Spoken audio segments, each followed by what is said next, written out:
नमस्कार, मैं Rakesh.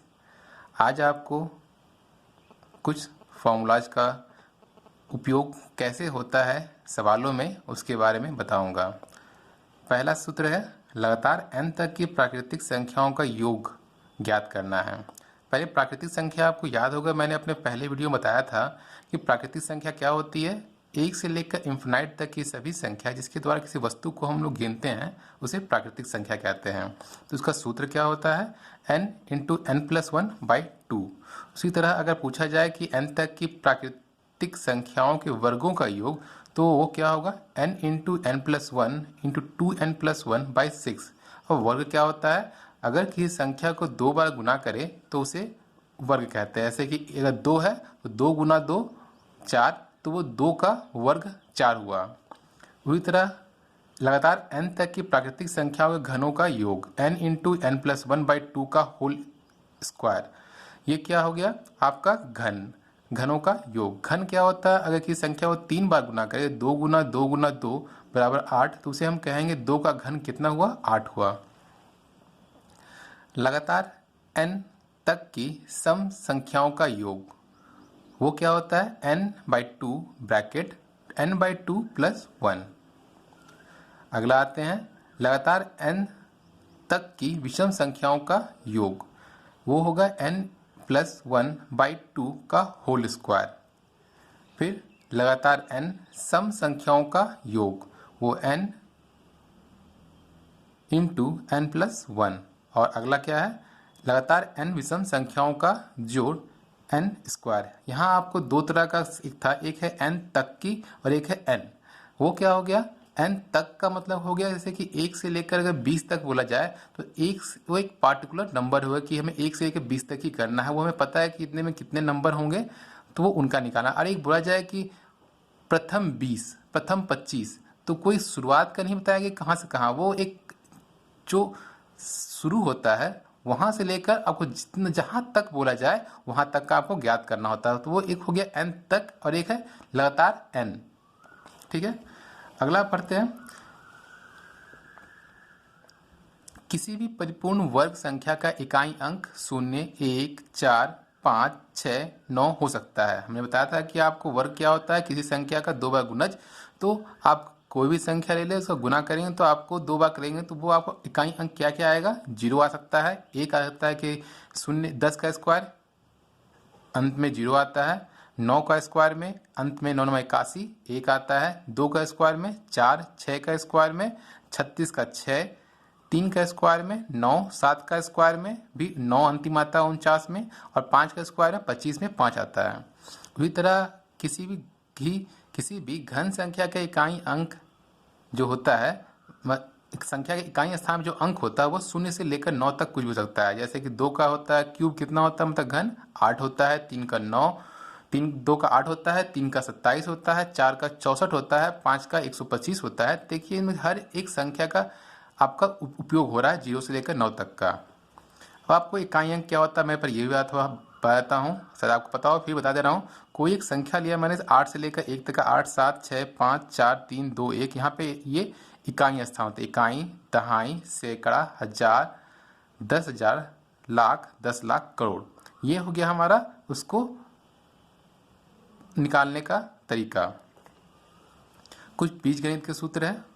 a plus b का होल स्क्वायर क्या होता है, a square plus b square plus 2ab। A minus b का होल स्क्वायर क्या होता है, a square plus b square minus 2ab। A square plus b square क्या होता है, ए प्लस बी का होल स्क्वायर माइनस 2ab। और a minus b का होल स्क्वायर प्लस 2ab, ये दोनों a square plus b square का सूत्र है।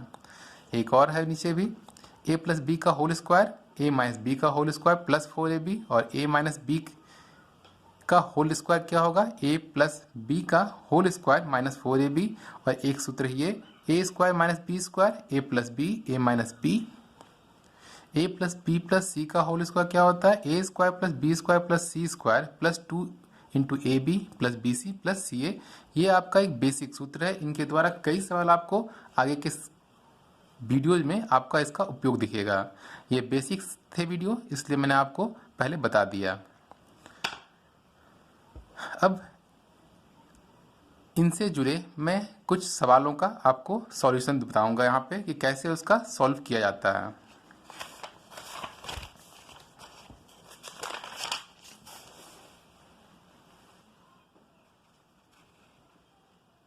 जैसे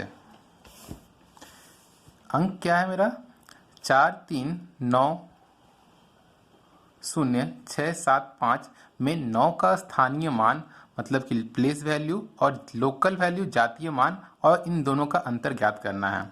तो स्थानीय मान क्या होता है?